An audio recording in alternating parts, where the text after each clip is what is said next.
Hi everyone, this is Priyanka Kishore from Asia Decoded. Thank you for tuning into our podcast today. I'm delighted to be joined today by not just one but two illustrious personalities. Between them, they bring a wealth of information on India and China, which I'm very excited to share with you today. First, we have Bert Hofman, whose Substack post on the OECD long term scenarios has actually inspired today's episode. Bert has had an extensive career across Asia, most of it focused on China. He served as the World Bank's country director for China between 2014 and 2019, and later as director of the East Asia Institute at the National University of Singapore. He is currently a non resident senior fellow at the EAI. Joining Bert and me is Niranjan Rajadhyaksha. Niranjan's deep understanding of India comes from his distinguished career in academia and journalism. He was the executive director of the leading financial daily Mint in India and research director at the IDFC Institute. He is currently executive director at the policy consultancy Artha Global, where he guides its research programs, and he was a key architect of Artha's Road to Viksit Bharat report, where they have outlined pathways that India could adopt to become a developed economy. Welcome to the podcast, Bert and Niranjan. And without much ado, let me turn towards you, Bert. To begin with, to set the scene, could you please lay out for our listeners what the OECD long term scenario actually is? And in particular, why do they expect that India will overcome China in terms of GDP by 2060? Well, thank you, Priyanka. Thank you for having me. It's a great pleasure to be on your show. And quite frankly, the OECD publication gave me time to reminisce about my very early career in the early 90s when I joined the World Bank, when there was a lot of debate about China and India. At the time, China and India were just about the same size economically.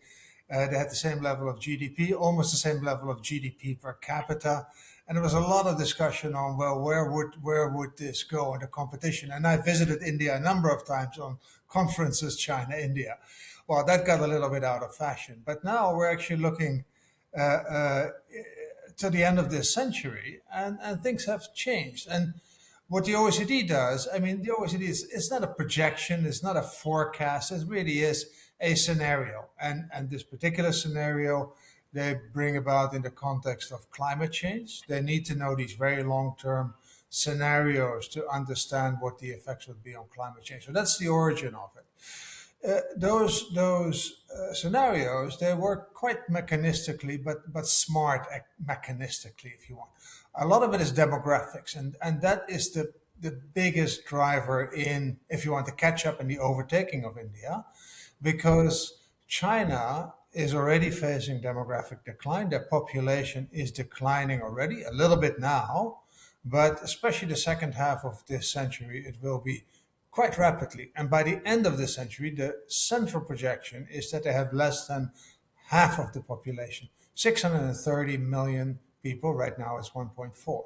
Whereas India will continue to increase its population until about the mid of the century, and then it will decline. By the end of the century, it will be just about where it is today, about 1.4 and a bit billion.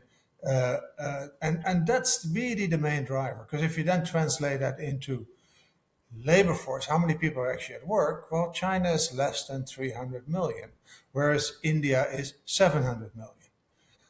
The way these projections work is then, okay, well, then they look at, well, we need to look at effective labor. So how productive are these people at work?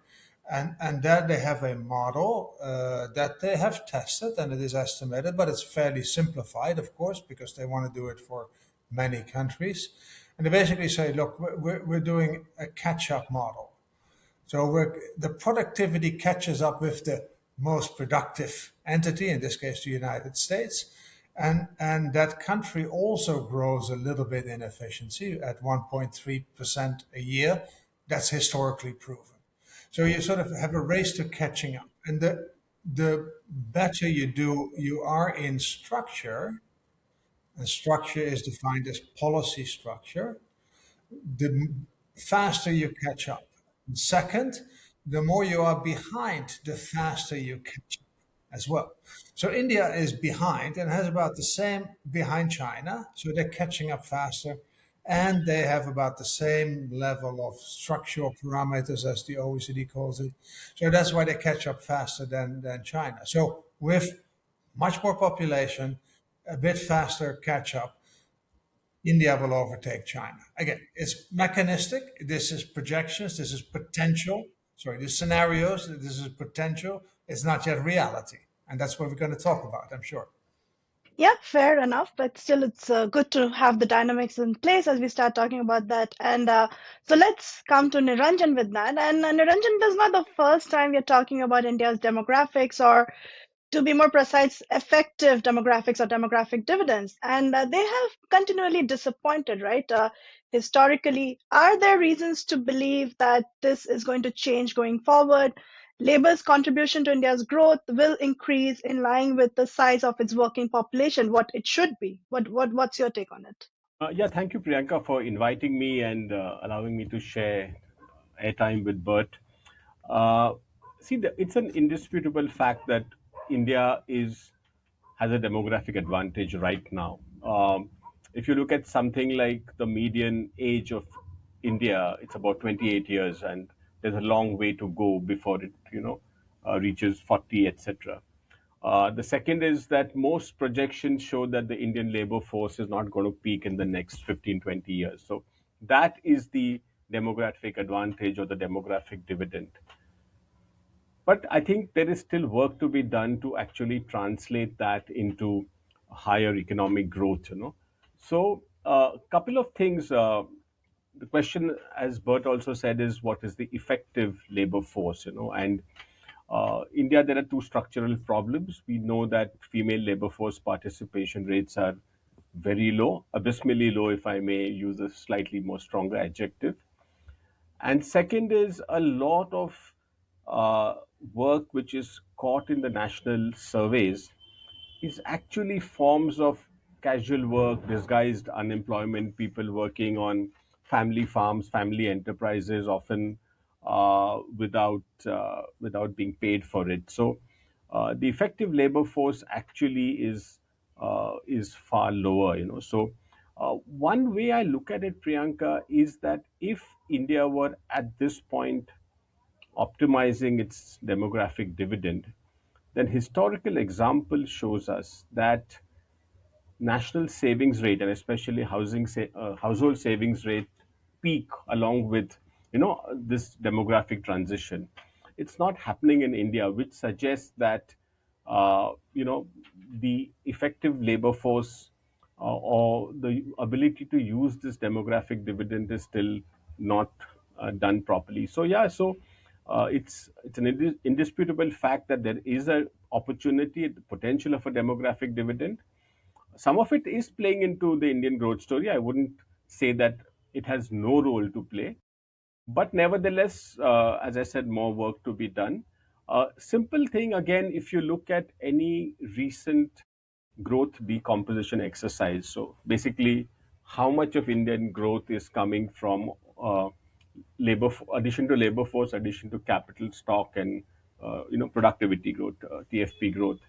You see that even today, despite this young population, much of the growth is being driven by capital accumulation and productivity growth, and not the contribution to labor is lower than what it should be. So I think all these facts sort of suggest that there is more work to be done. I completely agree with you, but the numbers are striking, as Bert has said. But let me just also come back to you, Bert.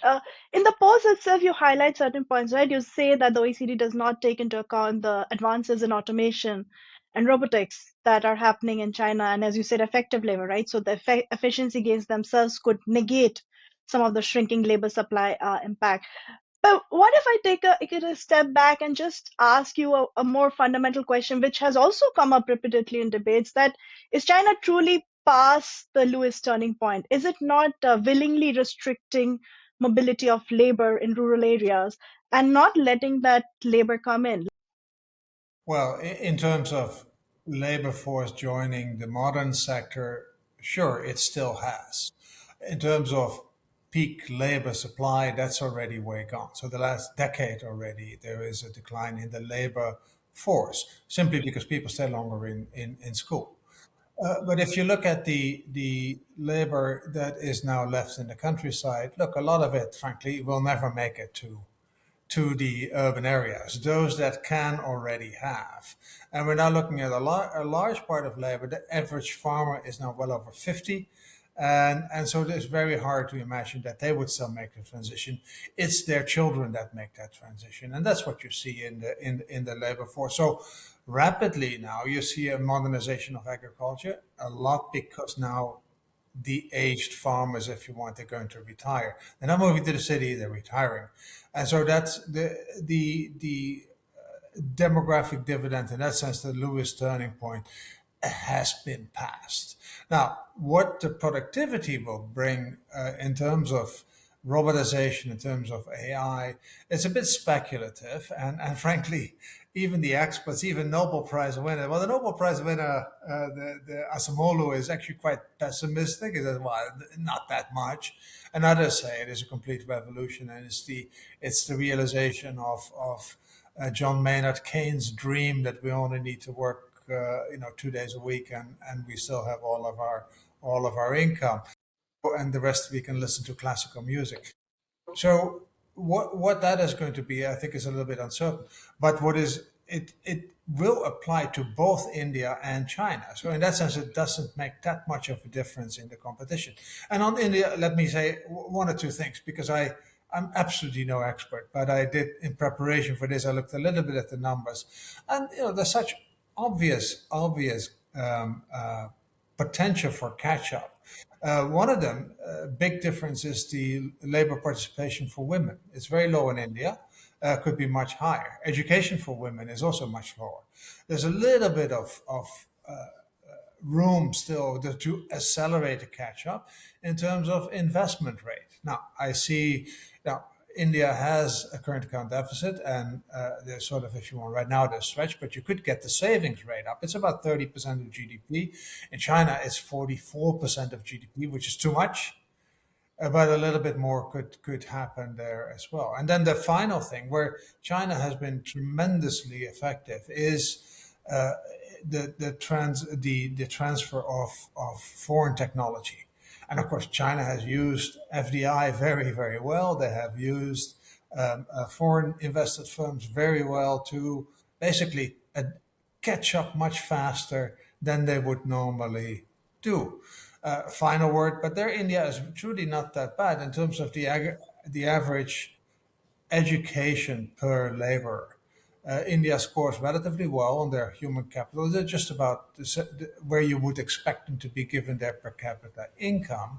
But again, China around this time, and that is 25 years back for China, they started heavily investing in university education, in and vocational education, to create the labor force that is now, if you want, fitting into this very different economy. And I think that's where India can also look and see what the opportunities are. That's a great point, Niranjan. You have written about the need for education to be more effective, not just in terms of just getting through school years, but actually the quality Yeah. of education that comes through. But there's also this other point, and we are talking of in some sort of tension between, at least in India's case, automation versus the need for low-skilled jobs, and there is a line of thought that manufacturing is too capital intensive in India, and so it is not able to create enough jobs for the labor pool that is currently available before the upgrade that Bert is advising gets into play. And so, do you think, with the government leaning even more on industrial policy, which is sort of following the China path of attracting manufacturing in FDI, in capital intensive manufacturing, we are going to see an increased tension between these two objectives because with the kind of demographic we have, if we don't have good enough jobs, then that leads to other kind of challenges. Absolutely fair point. I think India is, in a way, I think what Arvind Subramaniam and Devesh Kapoor mentioned in their recent book, like a precocious model, right? That we've done services before manufacturing, high end manufacturing before low end manufacturing. They also say that we've had political democracy before we've had a certain level of income. So it's a very different type of economic trajectory. On capital intensity, I think this has been a problem not just now, but through Indian economic history over the past 50, 60 years. I think the choice is not just between labor intensive and capital intensive manufacturing. I think what has always been an issue right from the first Indian 5 year plans, and today, as you say, in the industrial policy, is between India's urge to acquire depth in certain key intermediate goods so that it has geopolitical autonomy, right? So in the 50s, we went and invested in machine tools and in steel plants rather than in textiles and footwear. It's happening again today in some different form, So I think there is that thinking in the Indian establishment which has been steady across the centuries. The other thing is that, so India, given its state of development, I think it needs far more labor intensive manufacturing. I don't, beyond the point, I don't know how much government policy can push it, because it's actually a firm level decision, right? The choice of technology. And we know the entire story that, labor laws are a problem. Some people say, India's exchange rate has been overvalued. So therefore, it loses out competitiveness. But I also want to point out this, that India is such a vast country that it's not an either or, need not be an either or uh, uh, choice, you see, because in like we have states like Tamil Nadu down south, which are perhaps on par with the ASEAN countries in terms of their economic development and social development. And then we have certain states like Bihar, which still are way behind. It's almost like a 5x differential in per capita income. So India can actually, straddle the value chain in a way. There are parts of the country which can do high-end manufacturing. There are parts which are suited for really, the sort of uh, game which Bangladesh succeeded in, right? Where just basic garments, basic, consumer goods. So I think that the complexity of India allows it, and the size allows it to straddle both, but in general, yes, we need more labor intensive manufacturing. If I may almost also just cycle back a bit to something which Bert said about the OECD model. So Bert, I know this is like a bunch of economists talking about Cobb Douglas functions, etc. But I was just going through that OECD report as well, and I found that the model which they have used is the same across all countries, right? So, and they have taken that elasticity of labor, that parameter at 0.67 for all countries.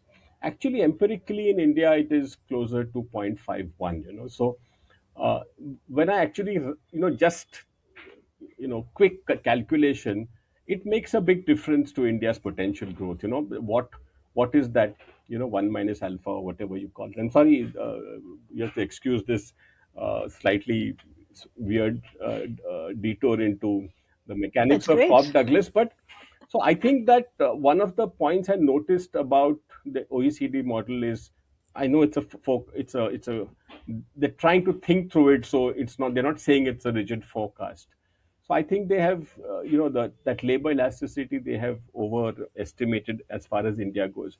But yeah, coming back to the labor issue, I think uh, the PLIs also, if you see, which is the production linked incentive schemes, which is India's version of industrial policy, they have a mix of these key intermediate goods like pharma APIs, like semiconductors, which India thinks it needs to make at home. And then they have certain classical labor intensive textiles type of things, and frankly, the only success we've seen till now is in mobile phone assembly, right?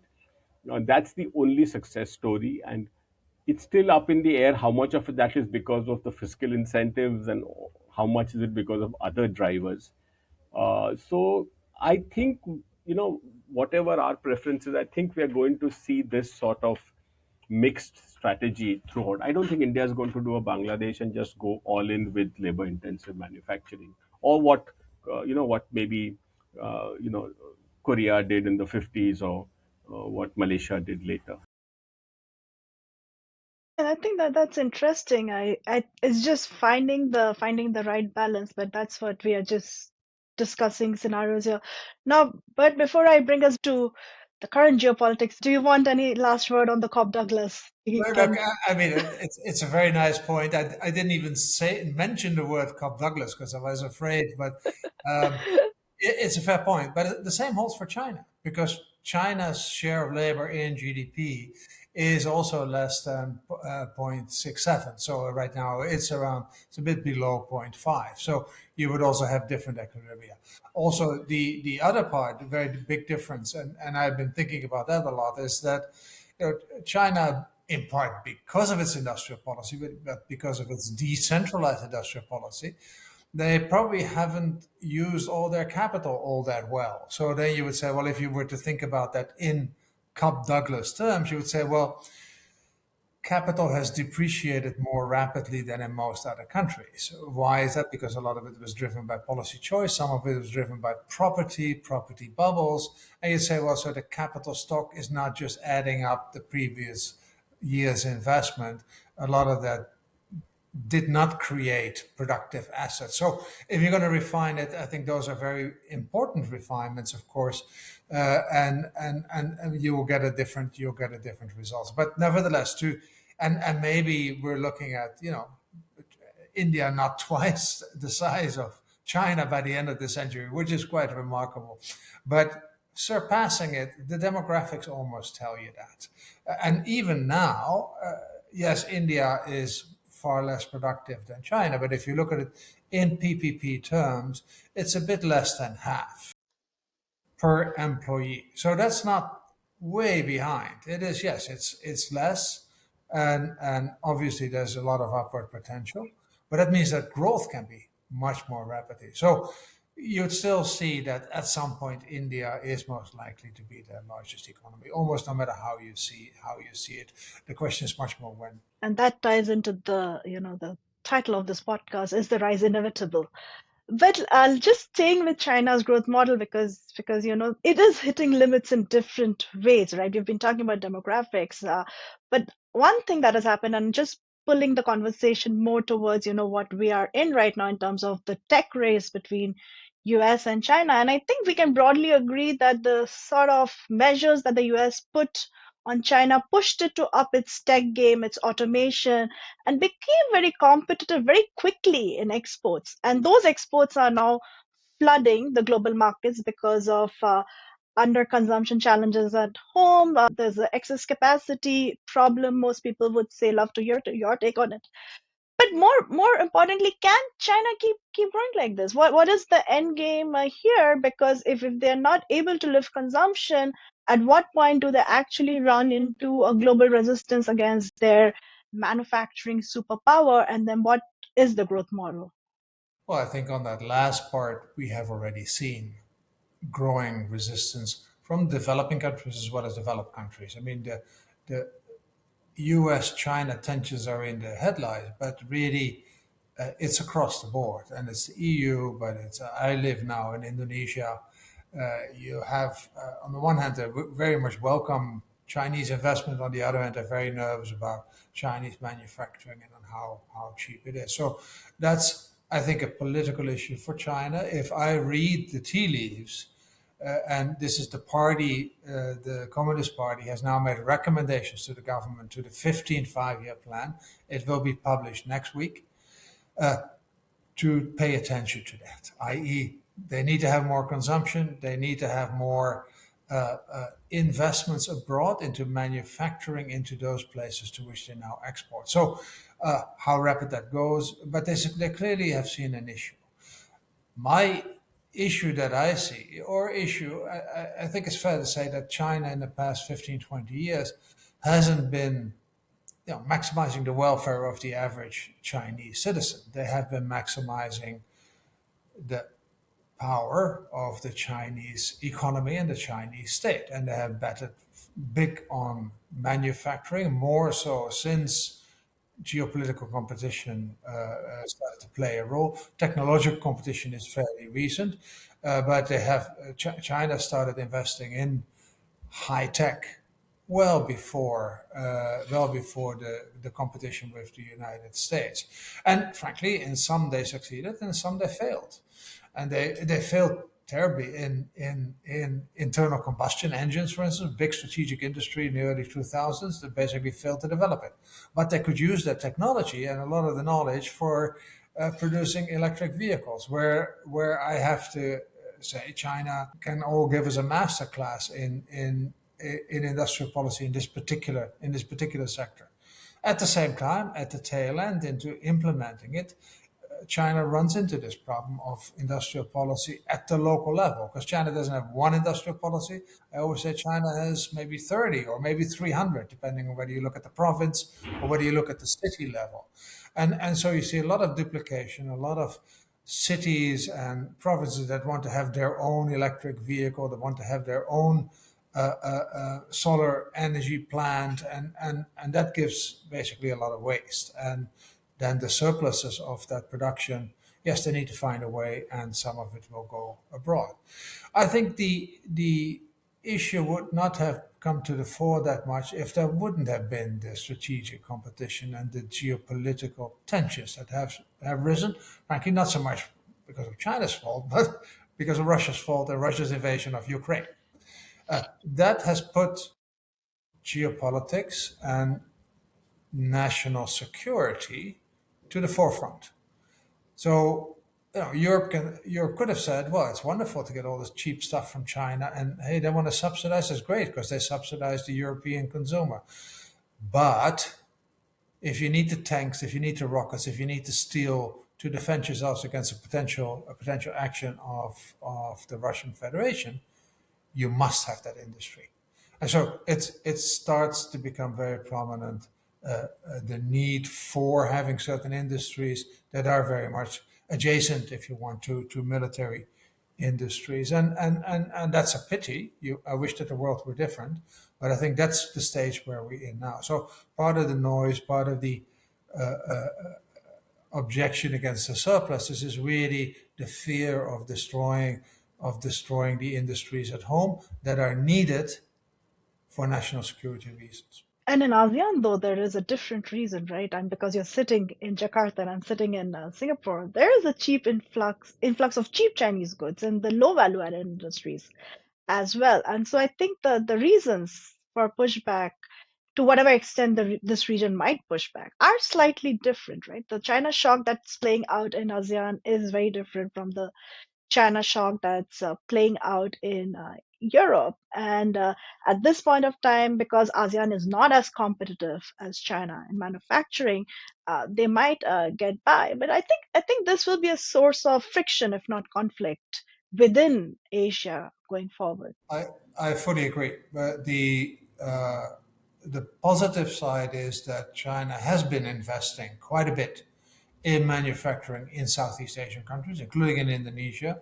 Uh, 10 years ago, that was a lot of infrastructure related. Now it is truly manufacturing. And in Indonesia, it matches the local industrial policy, which puts a big bet onto natural resource related industries, particularly nickel, but copper and others as well, and hopefully Indonesia very much hopes that they find rare earth somewhere, and then they invite investors to say, look, if you want to have our copper or our nickel, you also need to build a smelter, and you also need to start producing batteries here because that's what we'd like to see. So they use their natural resource advantage as a springboard for industrial development. That won't be in all industries, but for now, they actually get some benefits. And China has been very receptive of that argument, and so they've been investing, and it's gradually spreading to others as well. At the same time, other industries such as textiles have not done very well, and that is because of China and other places as well, but because of China.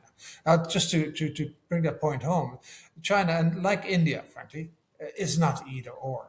But if you look at China, one of the remarkable things is that their share in world markets in all the sectors that they're active in have been increasing. And be it textiles, because you can say textiles that should be in Bangladesh or in Myanmar, but yes, it is. But actually, in terms of value added, it's still China that has been, well, it's now leveling off, but they're still by far the largest producer.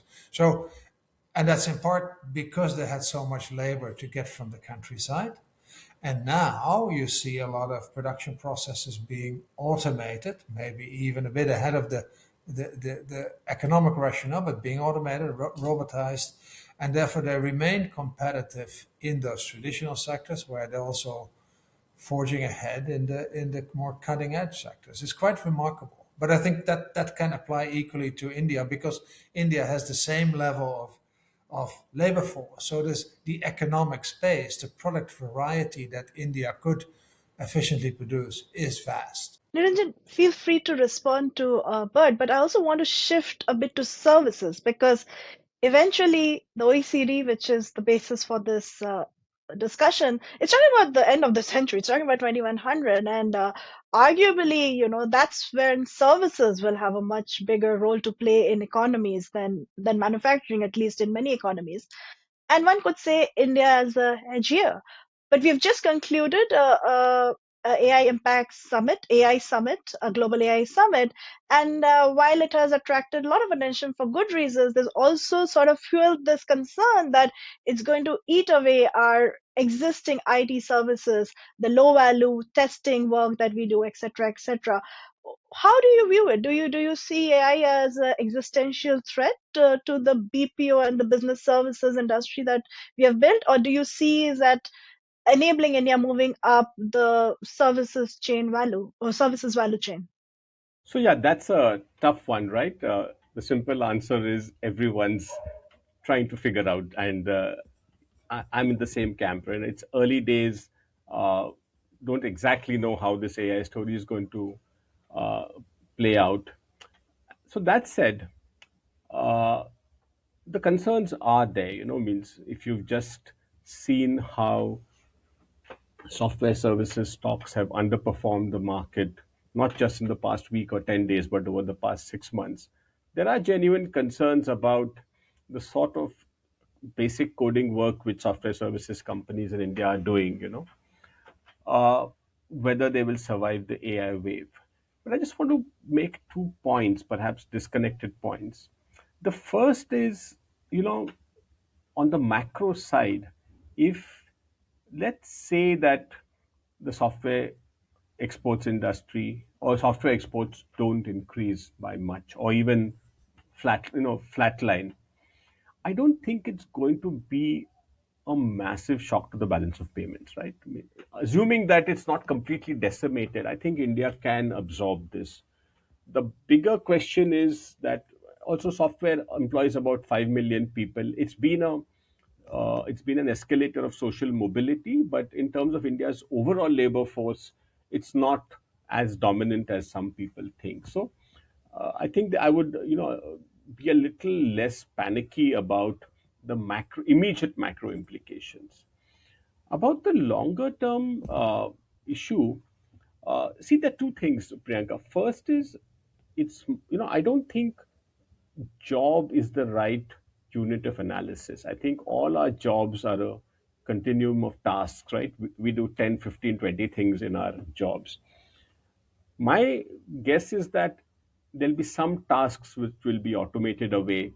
Some tasks actually where productivity will be augmented. So it a lot depends on, the type of tasks which we carry out in our daily lives as professionals. So to believe that entire jobs will disappear, I would still, hold my horses on that one.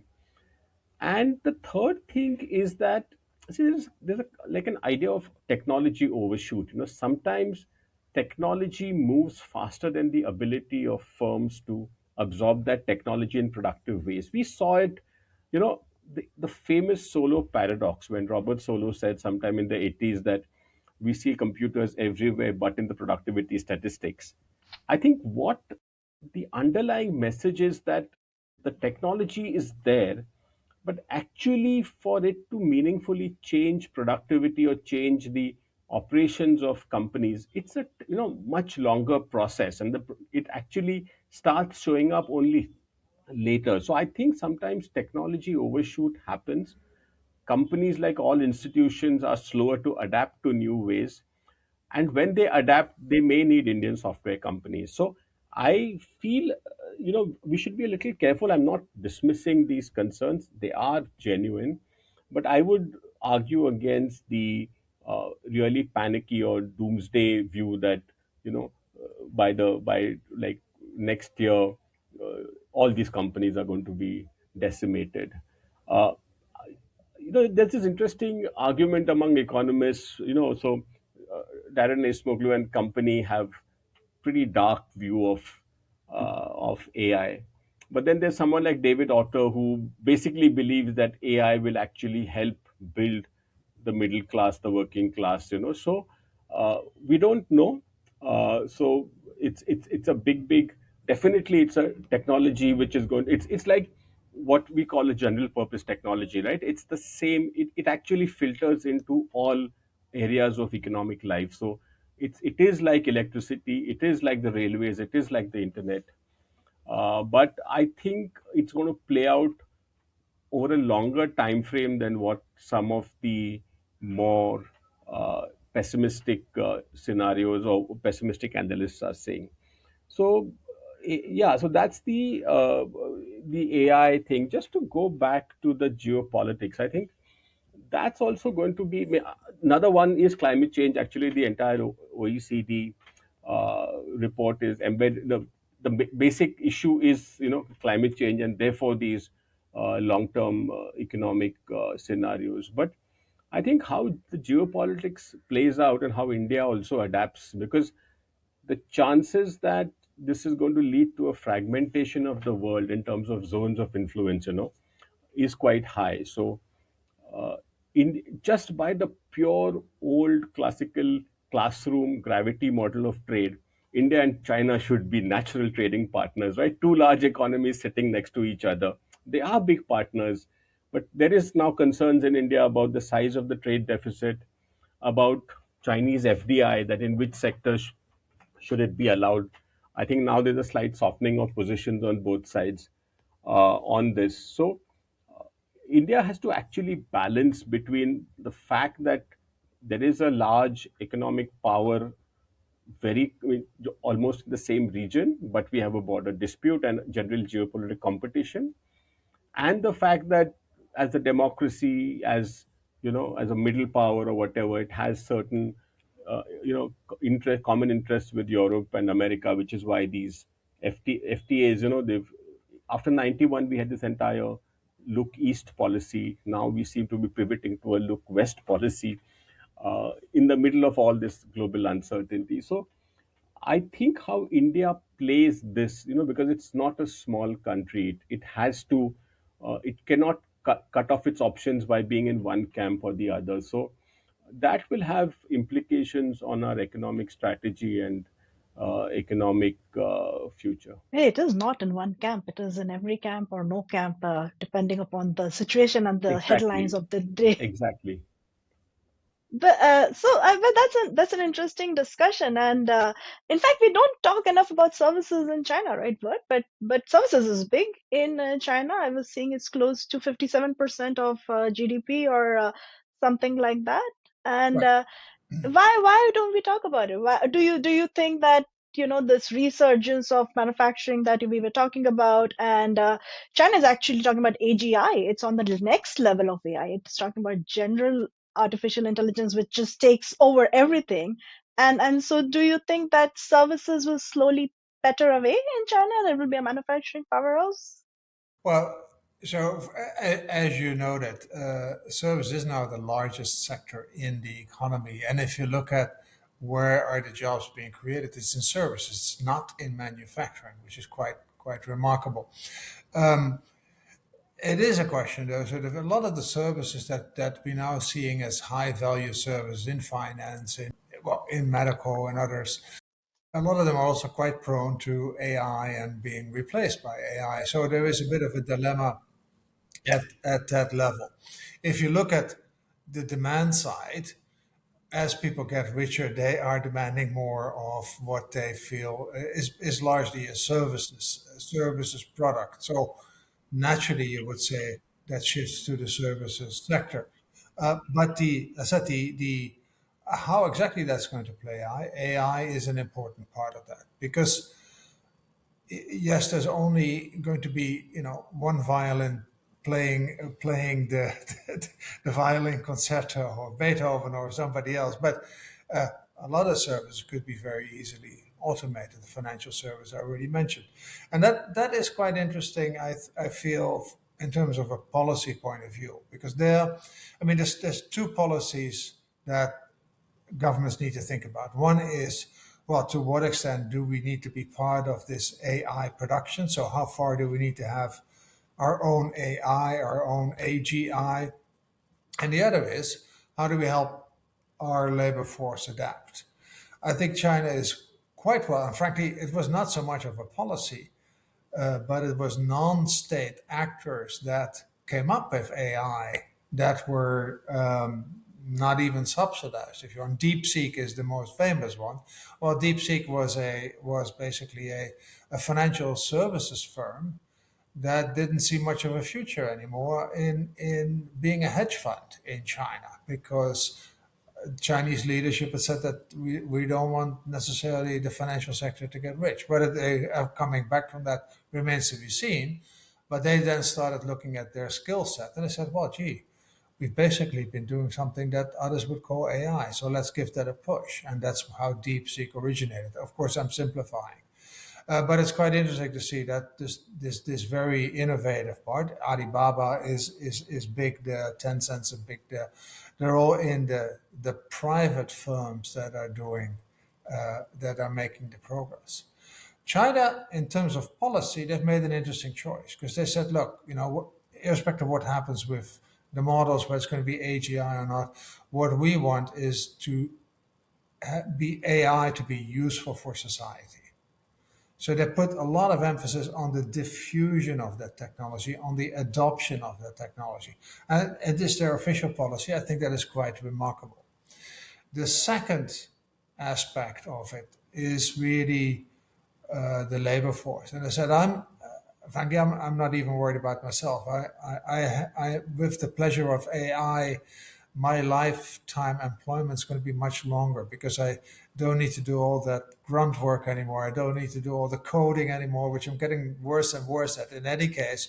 So my AI is doing it already. It's quite remarkable. It's doing it already.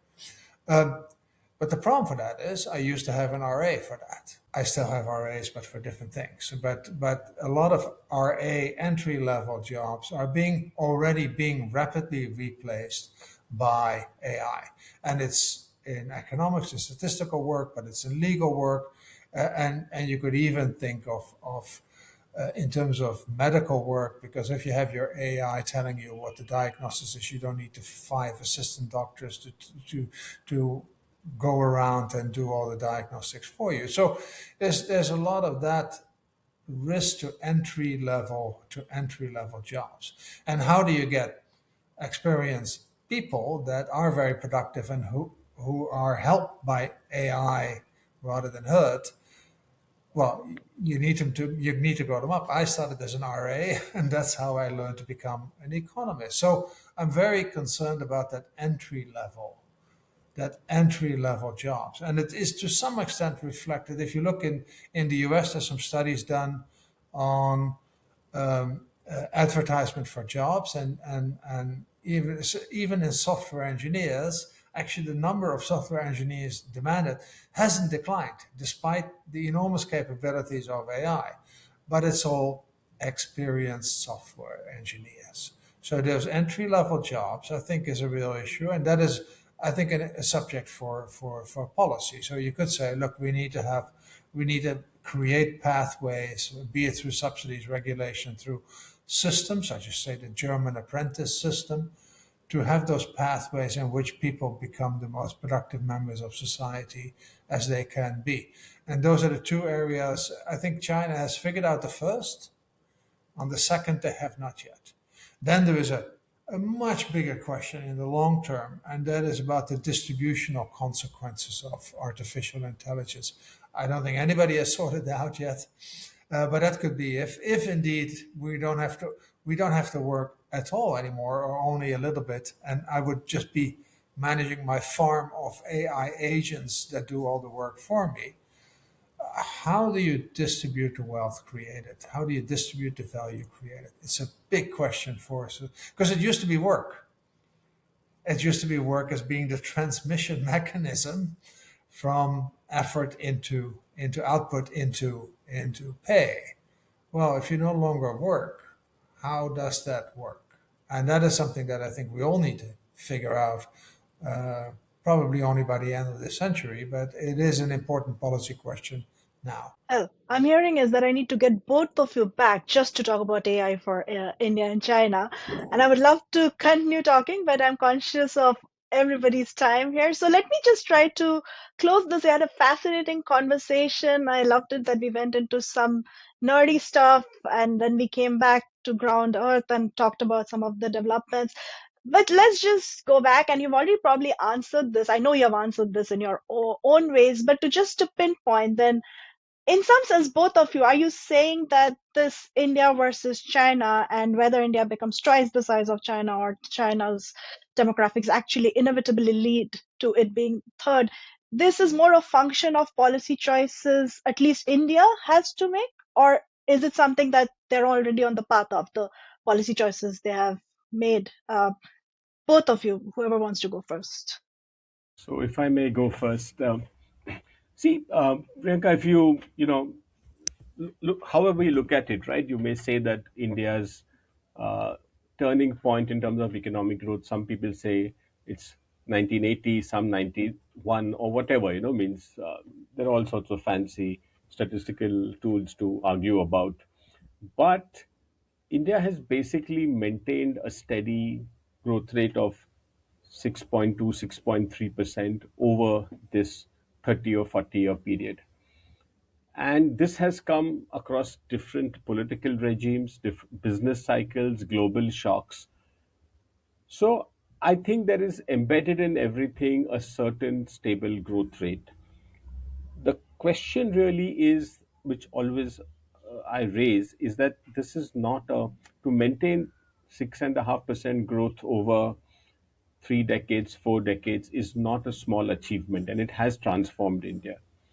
The question is that if you look at the really successful economies of East Asia, including Japan and China, at this stage of per capita income, they were doing 9% and 10%. So the question really is, how do you raise this growth rate over the next 2 decades? And that is the policy question. So uh, I don't think that, India's growth rate has peaked. The only question is whether you can push up the potential growth rate higher, by at least a percentage point.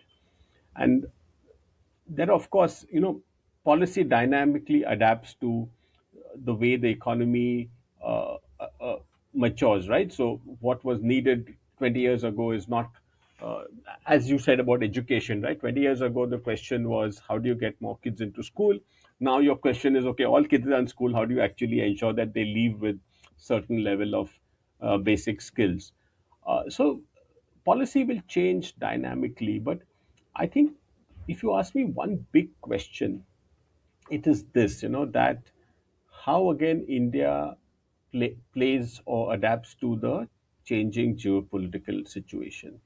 Now, with the rise of protectionism, with the sort of splintering of the global economic order, the attraction of saying that we will be self-sufficient is very, true for any large country. I think India should continue uh, to be an active trade economy, so through the FTAs, through whatever. And there's a macroeconomic reason I say this, besides the usual story of efficiency gains, etc. in the sense that if you want to build an economy purely based on your local domestic demand, then you have to ensure that your labor incomes go up, right? And Priyanka, you have written about this, that the domestic demand is actually, and for all the other Asian countries, exports were a way out. You could actually produce more than your local demand and you could sell to foreign consumers. If that window is closing, you have to have more labor incomes, but then that squeezes out corporate profits. So I think thinking through this model, in a time of changing global geopolitical realities, is going to be uh, a critical set of policy choices. But underlying all this is my main thing, that India should not turn protectionist. Although there are the new world means that you have to build domestic capabilities in certain industries.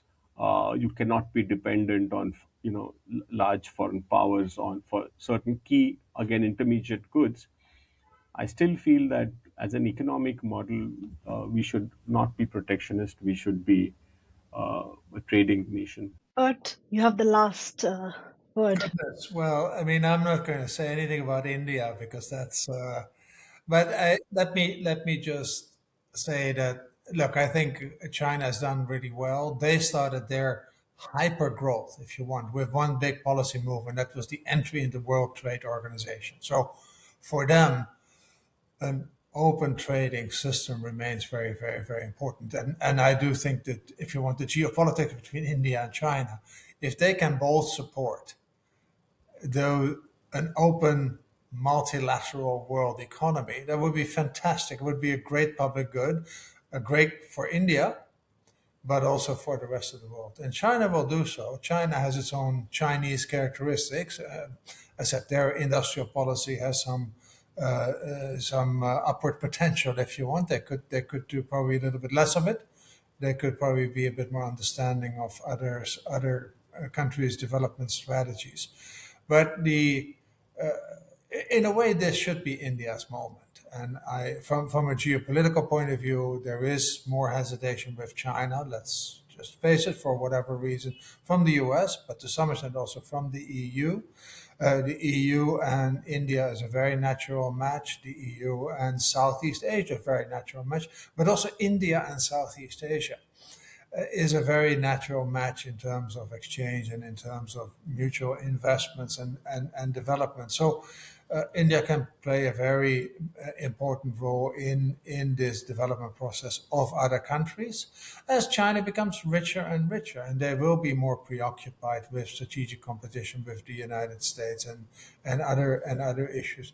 India probably has to be less worried about this, and they can be helpful in development for itself, but also for other countries. Thank you both. That was a great conversation. I mean, we are talking several years in advance, but and time will be the judge of how this unfolds. But I at least now have some signposts to watch out for. We've talked about the importance of education, skilling, finding the right kind of jobs, but also the importance of being an open economy. Couldn't agree more, and potentially forging closer ties with China, all of which will work in India's favor and could lead to this trajectory happening. So, thank you for putting that out, and thank you to our listeners for tuning in. I hope you enjoyed the conversation as much as I did.